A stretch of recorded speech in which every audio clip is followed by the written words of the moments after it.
Alrighty,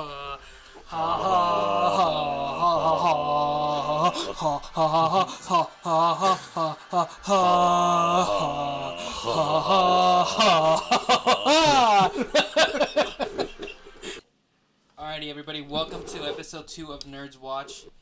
This is where we recap the last season of Game of Thrones, and CJ and I just got done watching the second episode of season 8.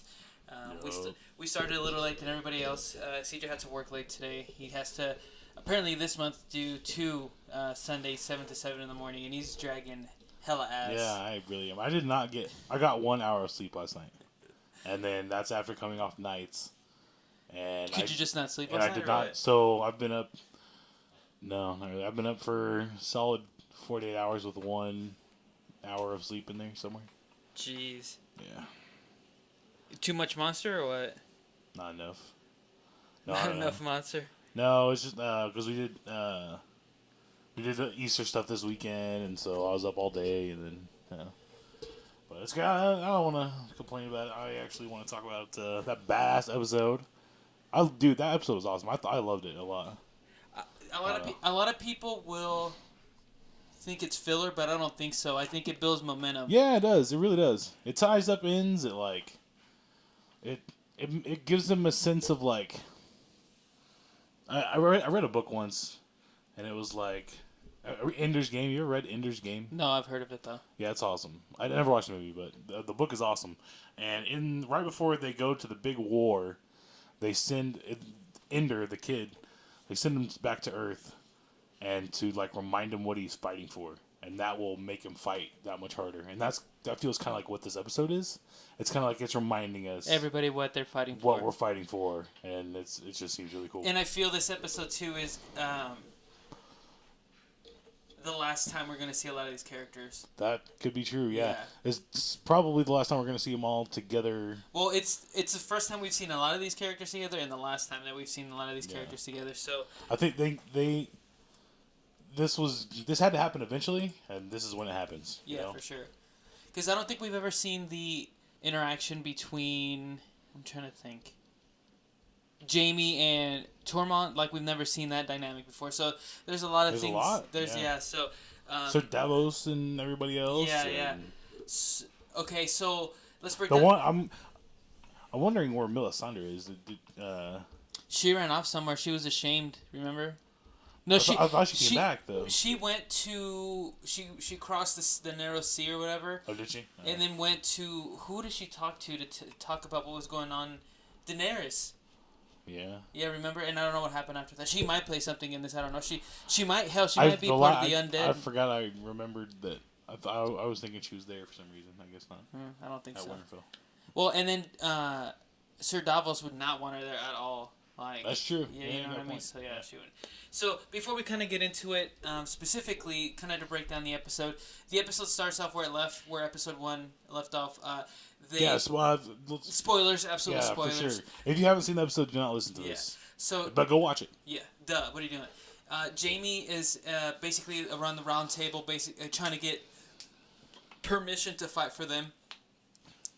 As everybody should, they are hesitant because A, he's a Lannister, and B, last time that Daenerys and Jon and them talked to Jaime, they were going to bring an army, so they were hesitant. But Brienne of Tarth, who we see for the first time this season, she wasn't in the first episode, vouches for him and basically says he can stay in Winterfell.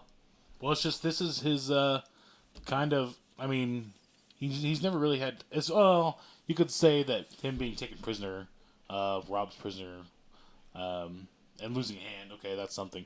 But he's never really had real consequences for his crimes. He had a lot of fucking crimes, like in the very first of this show, betraying Ned Stark, whatever, fighting in the street, all these crimes. This is kind of his comeuppance, if you will. Yeah. And they have to reconcile all that stuff. And then there was an awkward, not so much. It originally started as awkward, but him and Bran finally met face to face. Bran just is awkward. Yeah. So he's a meme on the internet. It kind of like nullifies everything. So. But with him being the all-seer, everything is kind of forgiven, and kind of everything is just, it is what it is. But he's literally the definition. Basically, his role now is to he's basically the historian of this realm because he's gonna have to keep passing it on because he sees everything. So yeah, to him it was just like bridge under the water, whatever, you know. So well, it's interesting because he realizes that without that having happened, they're on different paths. Well, he said, "Brand, I'm not Brand anymore." So, you know. So it's kind of cool in a way. And basically, what ended up coming down to is, he said they need another man, you know, to fight for what's gonna happen. And something ominous as shit. He's like, "Well, what happens after this?" And then there was a lot of that in this episode, like what happens after this. And Brand was really the first one. Was like, how sure are you that there is anything after this? So that's ominous as shit. And for them to know, not that they really do, but for them to think they know what Bran is and that he doesn't know, well, that kind of spells a little bit of a problem. Yeah. So then Daenerys is not very happy with Tywin. Not Tywin. Or Tyrion. He's not happy with Tyrion because she thinks that basically he took his own brother's side and he's there to kill she's Daenerys. mad at him because he trusted Cersei. Yeah. yeah. So Jorah came in and it was like, hey, I know I should have been your hand of the king or hand of the queen, but you have the right guy in the position, so you should forgive him. A, and B, you should go make amends with Sansa. So they were talking as two queens, and then the question was posed again. Well, what after? We said that we would never bow to a king ever again. So then, before that, Daenerys was like holding her hand, and it was like, there's gonna be some conflict afterwards, you know. So. For sure. So we'll see. They end up throwing another little wrinkle in there at the end, don't they? We'll get to that, but that might completely nullify that entire conversation. Exactly. So. And then after that, we get Arya laying some tracks there with what's his name again? Gendry. Gendry. And he definitely laying some. Ooh, he. And I guess we're skipping a little bit, but everybody, this like we mentioned earlier, this episode is everybody kind of saying their goodbyes, kind of hanging out. Yeah, there's no action really to speak of. No, there really isn't. And then Arya meets up with the Hound again, and then she asks Gendry if he's ever been with a woman, and he said 3, which if the by the calculator from guys that means 1. Yeah. And so Arya says she's never been with a man, so decides to sleep with Gendry. And I knew that was you know how you said during when we were watching, I didn't see that coming. I did not. That was a little bit spoiled to me because I read an article how HBO wanted to remind you that Maisie Williams is 18, which is why she did the sex scene. Wow, nice. Yeah, they did it in a very kind of subtle way, but basically everybody's like, oh, she's gonna have a sex scene. So I was like, oh, that's ruined for me. But I don't know what's gonna happen this episode. But when they were basically one-on-one alone, I was like, oh, that's gonna happen right here. So. Oh, when she started asking him, like, I thought that, but I was like, what? I just never. That's the problem I have. Whenever they started out, we were older, obviously, but we kind of grew up. We watched them grow up. Yeah. Pretty much right in front of our eyes. Yeah. And it's weird for me to think of her as anything other than like a 12-year-old, you know? Yeah. When this started, she was like 11, 12 now, years old. shit, Yeah, she's 18. She's 18 now. So we get going back now. We get that. What else did we get? It's cool. Like, I don't know. Her moment is coming. She's gonna fuck some shit up. Yeah. Like, she's still my, she's probably my favorite. I was telling CJ, she became my favorite character after she offed the entire fucking, what's that family's name again? The Phrase. The Phrase, after she fucked that house up, dude. And it's like a cool, she's like, just wanted it for like the experience, kind of. Yeah. And it's like, her justification was she wanted to experience it before she died. I don't think she's gonna die. I hope not. Anyway, but she is gonna do something so fucking badass. I'm ready to see her fucking just take fools out. Yeah, honestly, like I love Arya. It's gonna be awesome. I think everything besides that is just.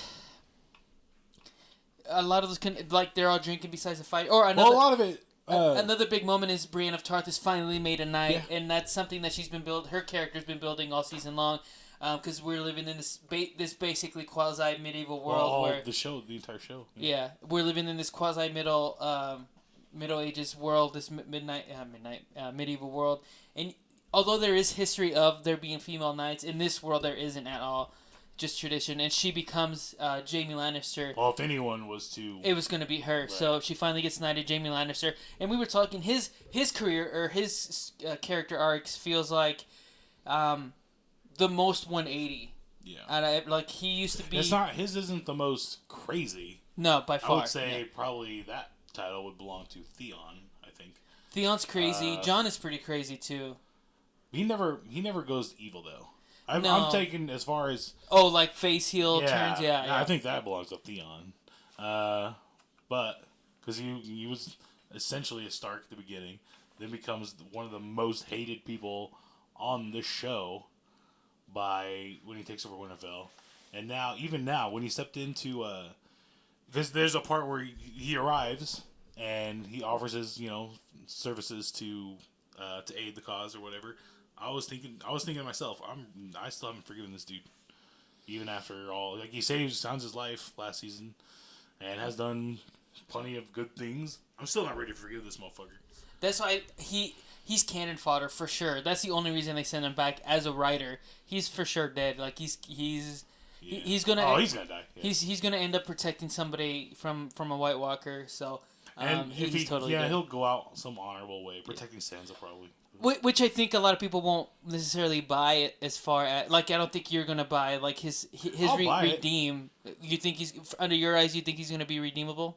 Well, it depends if he has as much as Jaime. Do you feel he's as redeemable as Jaime? If he has some badass Boromir moment, hopefully people get that reference. But if he does something like that, yeah, probably because that's close right now because he did save her life and shit. But it's like.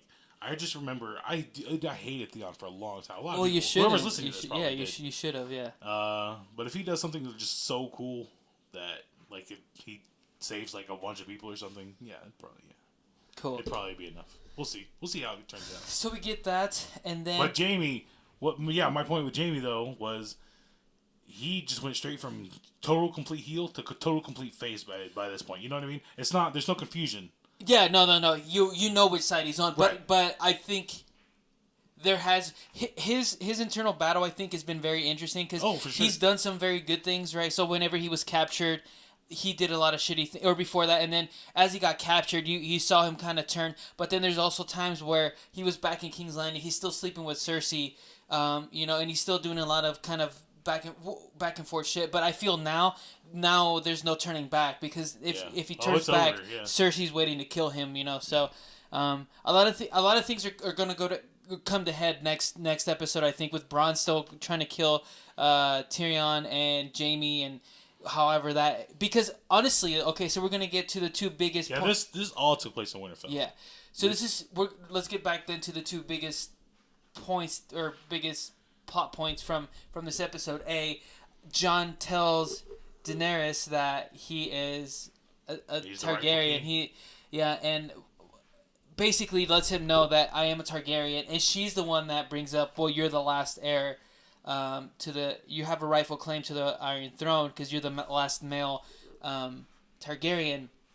So you can tell in her face she didn't take that very well because she's fought so fucking hard from nothing to get to this point. You just got told your life's mission has been for nothing. Yeah. Ultimately, though, I don't know if they're gonna have this conversation, but I do think that I don't think Jon wants it, whether he lives or dies. No, he doesn't. Yeah. You can tell. Yeah, he doesn't want it. That's been his deal. He's never wanted any title they've ever given him, and they thrust it upon him. Against his will, and he always just ends up doing it and being badass at it, whatever it is. And it's kind of the same thing. Wasn't there the thing that he was like the youngest ever Night's Watch, commander? And they made him commander of the Watch. I mean, yeah, and he wasn't asking for it. He did not ask to be given. He didn't ask to be Warden of the North. Well, first it was King of the North, King in the North, I should say, and then after now he's the Warden of the North, and then now it's basically it's the King of the Realms. Yeah, so. Well, man, I'm really interested to see how that goes on. I think, and we don't know, obviously. I think they'll end up real together. I really think that's what's going to happen. I think they'll work it out together. I don't think so because I think I don't think it'll, like, in my head, like, just like think of like you and Jasmine, right? You both find out that you have whatever equal claim to the throne. Wouldn't you hey, let's work together instead of let's fight each other? They love each other. That love, okay, well, now that you mentioned that last point, love doesn't matter when it comes to the Iron Throne, to Daenerys. Oh, okay. Because Daenerys, I think now that she knows that they're related and not just, could be king and queen, I think that's out of the window. And, it's just, I don't think, even if Jon... You think they're going to fight each other for it? I don't know. I think... Or not necessarily fight, but... I think something's going to happen to where... There's gonna be beef. Yeah. There's the only reason why you lay down that plot point so early. Because, okay, this I think is a good transition to be a good transition to the episode ends with everybody at Winterfell lining up because they peek over the walls and the White Walkers are there. You see the leaders of the White Walkers, and then you see them walking up a hill. They see it, and the episode ends, and that's supposed to be the Battle of Winterfell next week, in which, my God, it's going to be so exciting. And I'm going to be straight up with you. I think Winterfell falls. It has to. They can't defeat the White Walkers so early in the season with their episode 3 when they're supposed to be 8. Then somebody's going to die. Yeah. A lot of people, potentially. Oh, dude, they're going to slaughter. I think ultimately what happens is they retreat. They get to King's Landing. Something happens where they might kill Cersei or something. Then they take over that army, and then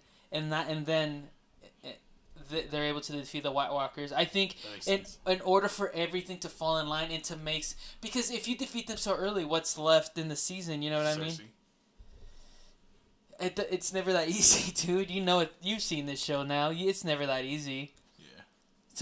I think they get thumped. We can still be excited about the journey, for sure. Oh, for sure. And we don't know anything. Yeah, this is all speculative. This is why we're doing this, this short show. What do you think? Makes sense, what do you think, though? Yeah, that certainly makes sense. It's going to be fun to watch. It's basically a fucking full-length movie, honestly. Yeah, well, 40. these two were the shortest. The last week was 54. This one was 68. The next one's an hour 40, isn't it? Something like that, yeah. 60, yeah. I think I have that right. Yeah. And I believe you said that it's the biggest battle ever recorded in film history. I remember reading that television somewhere. or film. Yeah, anywhere. So, dude, the entire episode has to be them fighting. Yeah, that's crazy. That is crazy. So I can understand maybe people are expecting like this is only 8 episodes. Like this should be all action all the time.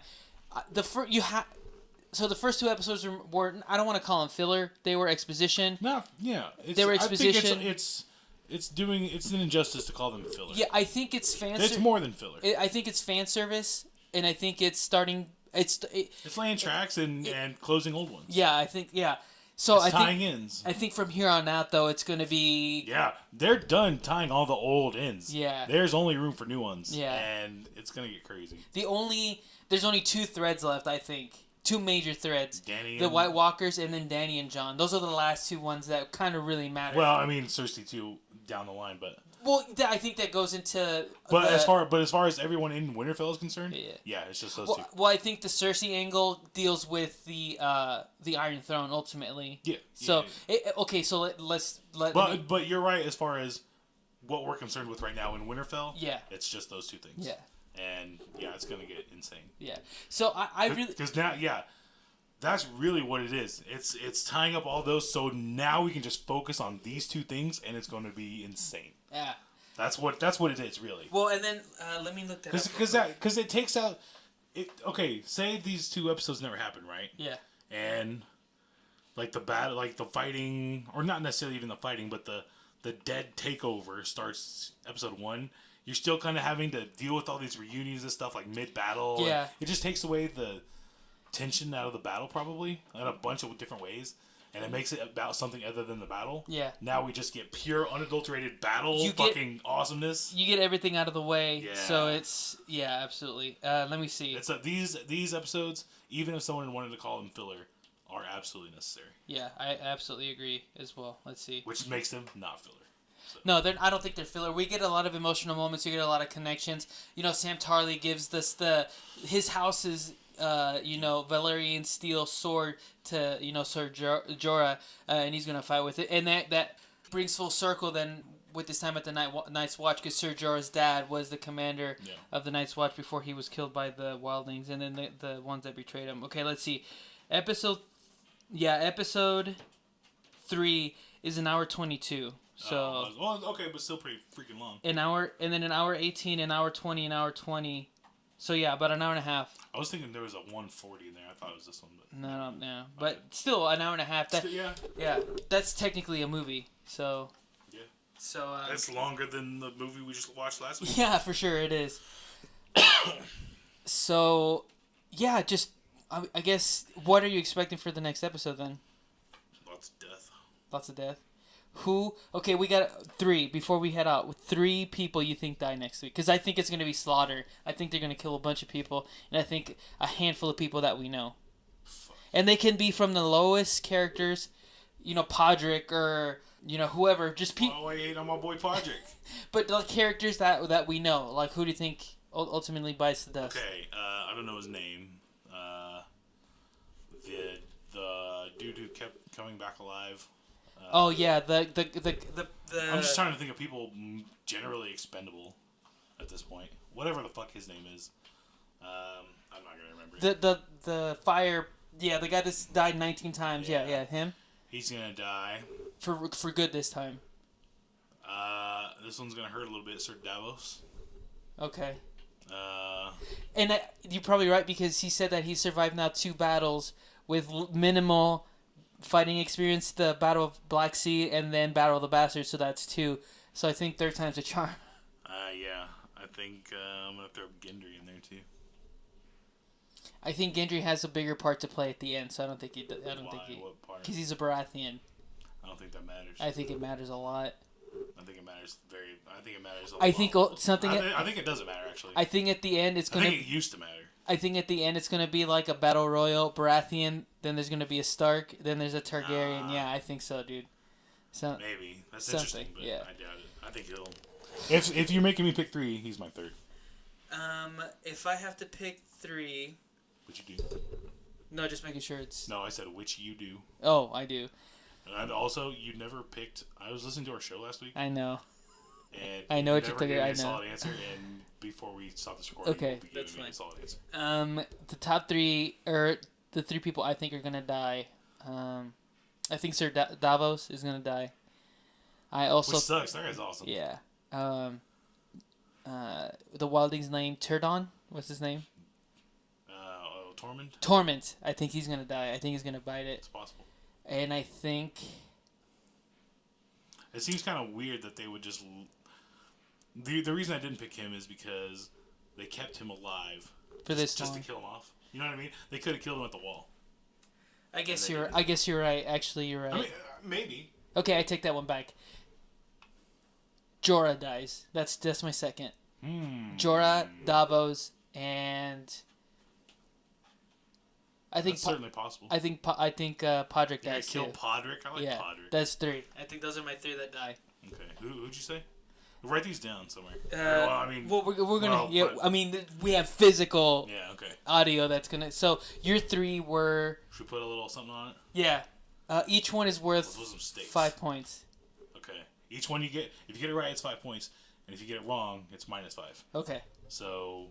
Either way, you end up going -15. Yeah. Or as much as 15. 15. Yeah. Exactly. Okay. Cool. Should we now? Let's keep it at 3 or 5. Should we split 2 more? What do you mean? Should we do 3 or 5? As far as characters, I like 3? Okay. I'm happy. So to repeat yours, well then let's pick different. Because I picked Davos, and you picked Davos first though. Yeah, mine were the guy whose name we don't know, but oh yeah, the Light King or whatever, yeah. Sir Davos and who else did I pick? Oh my goodness. Oh, Gendry. Yeah. Okay. So mine I have to repick because you picked Sir Davos. So mine were Tormund, or what's his name again? I can't. Tormund. Yeah, Tormund. Jorah, and then my 3rd will be, since I can't pick Davos. you know who's gonna be? Jamie's too soon. Oh man. You know what? I'll give you Sir Davos if you want. I know who's gonna die. You can have Sir Davos. Okay, I'll take Sir Davos. I'll take another one. I don't know his name though. The dude, he's like the. He has the funny little deal that his hair like wraps around his chin. He was talking to Sansa right before Daenerys came in there and kicked him out. Said, "Hey, can we talk alone?" Do you know who I'm talking about? Oh, he was the leader of the. He's like their militia leader, kind of. Yeah, he's the guy that was leading the army that helped clear the Battle of the Bastards. Yeah. Big dude, old white dude. Yeah. Yeah, that guy. That guy dies. Okay, that's true. Okay, that's fine. And if Sir Davos dies, he does not. Okay, so what's ultimately the wager then? I don't know. Do you realize I never paid on the one from Infinity War? I know. Yeah, it's ridiculous. It's almost literally exactly a year later. Well, instead of trying to do something stupid, they just make it straight cash, $20. I don't know. Doing something stupid is so much more fun for a radio audience. So what? What are we gonna do? I don't know. Let's give ourselves a week to think about it. Alcohol. Cash is so boring. Like I can't chug or anything like that anymore. We're adult parents now. God damn it. All right, cash. Yeah. All right. Fair. That's so boring. Unless we can think of something more creative. Okay. The cash, unless. Yeah. Okay. So we got a week. We got a week to think about it. Yeah. Okay. Alrighty, guys. And if we do, we'll put it on our Twitter. Yeah. Alright, guys. Let us know what you thought of the episode. Let us know who you think is gonna die next week. You say you loved the episode though? I did. I'm a sucker for watching dialogue and those emotional connections and stuff like that. So Me too. Ultimately, I did like this episode, and I liked the first episode as well too. So you need those to make this show. This show doesn't exist without those moments. And people forget that it wasn't always the Battle of the Bastards. It wasn't always the battle at Black Sea. It's been a lot of the best moments in this series have been the connections and a lot of those. If you don't make those connections, the Red Wedding means nothing. Yeah. Just 3 random people die. That's it. Yeah. So for sure, no, definitely like the episode. I like where it's going. But it makes the battles that much sweeter, I think. Yes. Because now they made Brienne of Tarth the knight, so if she happens to die, like there's more to that. It resonates. Jamie seems like he's made a full 180 with everybody. So if he dies, if he happens to die, which I don't think he will. He'll die. But there's more weight to it, so you have to add weight because if all these characters die, especially when we haven't seen a new season in a year, you don't get that and I think that's what those episodes were, is to remind everybody where everybody stands, for sure. how everybody's badass, and to close some ties, but to open up some threads as well. So yeah, I totally like these episodes, and that this makes for good TV, I think. So, really enjoyed the episode. So, do you want to? I don't want to rank them. We can rank the season. Fuck that. Yeah, no, I don't fuck want to that. rank them. So. I don't want to rank anything about Game of Thrones, to be honest. Yeah. It's all King Take it in. Yeah, Take it's it all in. King Cities. Yeah, absolutely. The entire episode. series. So, let us know who you think is gonna die in the Battle of Winterfell next week, dude. Next week, Endgame and this. I know it's almost overloaded. Yeah. I have a question. What's that? I want to sign off with. Okay. Wait, this week. But before you do that, like I said, this will be in the same Jeez, I can't. Feed. Jeez. I do a podcast, right? The same feed as the regular show, so you guys don't have to go searching anywhere. This is the Nerds Watch. It's just going to be a limited show that CJ and I are doing to talk about how much we love the episodes in the Game of Thrones, and I'm sure next week's going to be fucking bananas. Let us know what you think. Let us know what you thought of the episode, and also let us know who you think is going to die next week. If you have any predictions, put them in the comments. And if any comment or any predictions at all, we'll read them on the show and see how close you are to what happens. So I guess before we sign off, CJ, what was your question? Is this your favorite show of all time? Game of Thrones? Yeah. Yeah, this has to be. As much as I love Breaking Bad, and I was with that the entire season, and obviously that would then have as much action as this, and there was a lot more emotional connections. It's different. It just feels because this is so much more epic. I was about to say it's in a bigger scale, so I feel like it's for sure, man. For sure, it's my favorite TV show. Well, pick a universe. Oh, fuck. I asked Abel on our regular show last week. He has to do away with one. One never existed, either Star Wars or Game of Thrones, and he never answered because he's a little weasel and he got out of it. He's like, oh, let me answer later. Later never came. Later's here, motherfucker.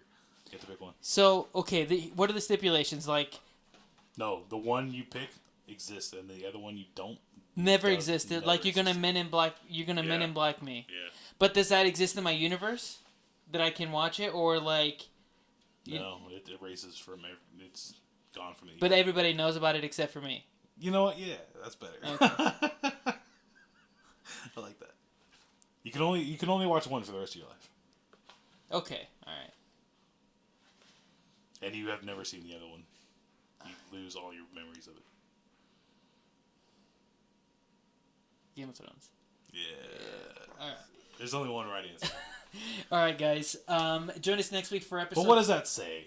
That This show is fucking and that is great. no slide on Star Wars. I still fucking love Star Wars, but I mean, because this is a lot more rewatch. No, Star Wars is rewatchable, but I think there's more to it. You know what I mean? So yeah, and there's possibilities for spin-offs and stuff like that. So. Yeah, it sucks, but I'm gonna have to pick Game of Thrones. You know what? That's not the bar. Yeah, that's the bar being set really high, and this just jumping over. Think I don't have to make that decision because I still want to watch the Rise of Skywalker in December. So, but yeah, join us next week for episode 3 of the Night's Watch. And what are we gonna say? Nerds Watch. Our Nerds Watch. And what'd you say? How we should end this? Our watch is over. Oh, yeah. And join us next week, and our Nerd Watch is over. Thanks, guys. Bye. Bye.